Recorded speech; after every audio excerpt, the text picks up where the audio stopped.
not stoking. Yeah. When did he say that? Is that why he's quit?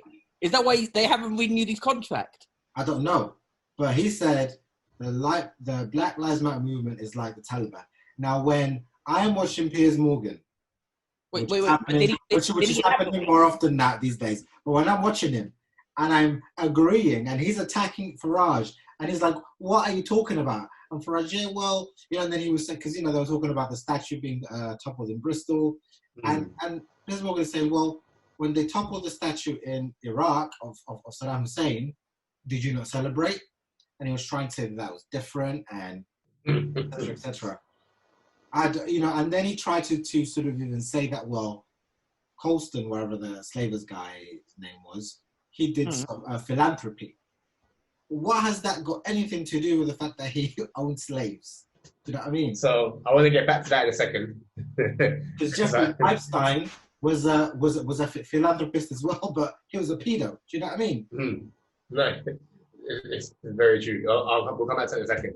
I just want to quickly touch on the last one, where she's talking about basically why were people of color so insistent on getting answers about COVID and how it affects minorities more than everybody else when they're let out in groups protesting together in very small confined spaces. It's like, why do you not care about it now when you cared about it back then? You can't have it both ways, sort of thing. So again, any thoughts on that? Or my main thing is that I'm assuming the same as here, as I've said in America, but the same as here is, I can guarantee you that probably Black community didn't know they were the most affected until the media said it, number one. Because I'll tell you something quite interesting. That you Blacks are dying more than the other people, so be careful. So, but I don't know if you remember, right at the start of this, when Italy was really getting affected, and it started to kind of slowly come in the UK and America, a lot of people on Black Twitter were like, see, we're immune to it. This is, retribution for certain things. They were cracking jokes about the fact that there didn't seem to be any Black people catching it. And all of a sudden, it switches. And this one, I'm like, sometimes be careful about the jokes you're making because they will come back to bite you every now and then, right? So, interesting. But for me personally, all I'll say on this one again is sometimes something for you personally is bigger than your personal safety. You have to make the decision, is going to these protests to try and get the equality that is deserved at the very least, worth potentially getting sick for. That's not an unreasonable decision for someone to have to make. No.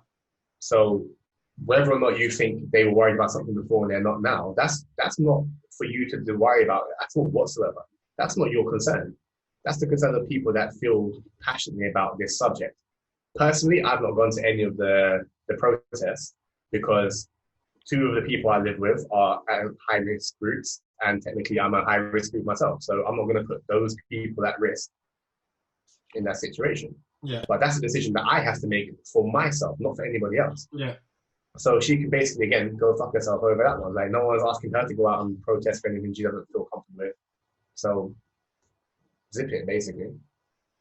I mean, I don't really know what to reply to that because I think it's a silly argument. At the end of the day, it wasn't really coming from us that we're the most affected. It was coming from the media and from Public Health England, I'm assuming. Yeah. The stats said it.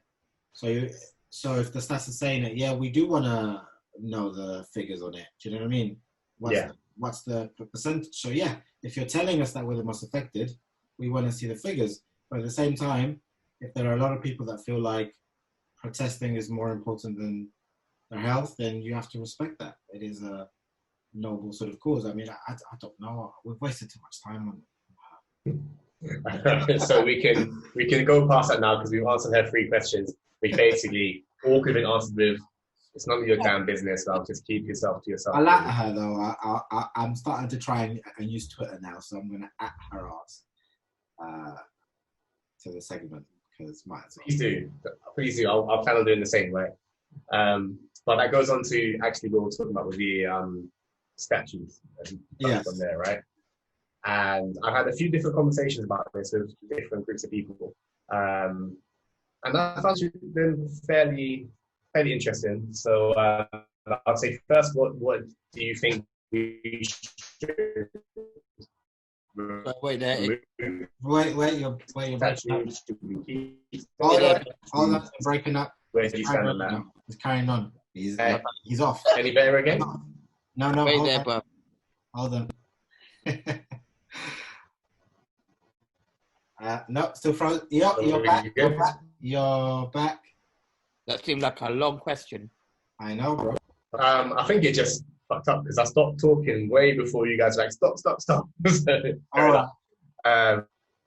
yeah, just in terms of the statue, what do you feel about that? Should we be removing them? Not. Where do you stand? I think slavers need to be removed. I don't even think that that's sort of a question. We should not be looking up to slavers whatsoever. Go on. So the Bristol one, when I went to Bristol, okay, and I did a couple of the museums there and that, they talked about this guy. And to be honest, the main thing that I was shocked, like, because I didn't see the statue because I didn't know where it was, but where this museum thing, they mentioned it. And all there really was is the slave thing. Do you know what I mean? And that he was just, the richest kind of guy from the city. Like there wasn't much more that they were talking about. It was the thing that was jumping up the most. You know what I mean? And then in the museum, they talk about Bristol's slave history. Yeah. But this guy had like a big piece. And that I was a bit like, I'm not too sure what this guy, do you know what I mean? They're celebrating. There was no real point. Now the other statues, what is it? The Winston Churchill one, isn't it? Winston Churchill, I'm cut up about because there are obviously, stories that he was a fairly racist man, especially towards the Indians or whatnot. Yep. And that he essentially caused like a famine during World War II, or whatever, in Bangladesh or something. I don't know all the facts behind it because I haven't read on it. So I mean, if that's the case, there's an issue there. On the other side, I can understand why he has a statue. Does that make sense? Oh, yeah. I don't think we can. Or maybe we can dispute the facts because obviously maybe the facts were construed so that we, venerate him in 2020. But according to what we know, he was quite a big part in defeating Hitler. Do you know what I mean? So if that's the case, then what do you do? Maybe it just is that. Why do we have statues? Do you know what I mean? Yeah. Why can't you have a lot of pretty fountains with plaques? Yeah. This is kind of where I kind of fall into your opinion, that one. So I had a little chat with a group of friends from back in school days, and one of the guys in the group was of the opinion that we should keep the statues up as a reminder of the things that they've done, which were not so palatable, because we don't want to hide that aspect of history. And I agree with the sentiment to an extent, but as I explained to him, the problem you have is all these statues that are erected for people are not done so in a way to make you, look at them in a negative light. They're there to kind of celebrate the person, celebrate the things they've done, almost like encourage a degree of reverence for that person. Yeah. So to have that out in a public place where people are going to walk past this, and for you to say, I know they did these horrible things, but we only want you to think about this really nice thing that they did, is unreasonable, in my opinion. So I feel like what we should be doing is taking these statues and these controversial figures, putting them into a museum and using that as a way to educate people on the true history of this country. Rather than just, wash your hands and say, yeah, Churchill was great, he won the war. Well, he caused some people to starve to death and die because he was actually racist himself. We need this education there. The issue we've got, the Churchill, I don't know how I don't. I don't know how I feel about Churchill, to be honest. You know me. I think it's the Russians that I think, for us not speaking German right now. You know what I mean? That's how we won the war, not Churchill. But I don't know how I feel about him. But irrelevant. Now I forgot my fucking point. Yeah, the Churchill. Okay, all these people, statue people. Okay, remember, we don't know, like, a president now, or whatever, prime minister now, we know so much more info nowadays than we did from back then, yeah? We only know very little from them, okay?